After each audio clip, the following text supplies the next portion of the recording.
এই মুহূর্তে সবচাইতে বড় খবর, বিগ ব্রেকিং নিউজ। বুথ ফেরত যদি জনমত সমীক্ষা আমরা দেখি, মুর্শিদাবাদে ধর্মীয় মেরুকরণের রাজনীতির কারণে কিন্তু রাজ্যের শাসক দল তৃণমূল ভোটে জিতেছিল, জয় হয়েছিল 3টি লোকসভা কেন্দ্রে। অধীর রঞ্জন চৌধুরী মুর্শিদাবাদের ডোমকলে দলীয় কংগ্রেস কর্মীদের মাঝে কিন্তু এমনটাই ভোকাল টনিক। কেননা যে শাসক দলের নেতা হিন্দুদেরকে যেভাবে আক্রমণ করেছিল সেটা আপনারা নিশ্চিন্তে জানেন, আর সেই বিষয়টা নিয়ে বাম কংগ্রেসের পরাজিত হয়েছিল। একদিকে সেলিম হিন্দু ভোটে হেরে যায়, অপরদিকে জঙ্গিপুরে কংগ্রেসের প্রার্থী ভোটে হেরে যান, অপরদিকে অধীর রঞ্জন চৌধুরীও। তবে কার্যত রাজনৈতিক ময়দানে 1 ইঞ্চি জমি ছাড়তে কেউ রাজি নয়।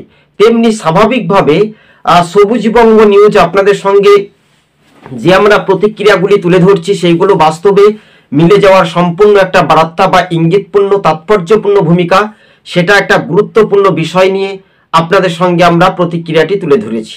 তবে হ্যাঁ, 2026-এ যে বিধানসভা নির্বাচন, এই পশ্চিমবঙ্গে 294টি বিধানসভার আসন, মুর্শিদাবাদে 22টি বিধানসভা আসন।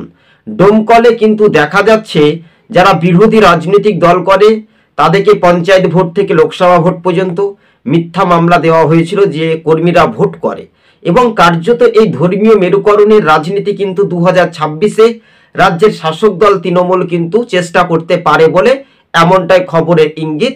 কিন্তু ধর্মীয় যেভাবে সুড়সুড়ি দিয়ে ভোটে জিতা কিন্তু রাজ্যের শাসক দলের পক্ষেই একটা সম্ভব ছিল।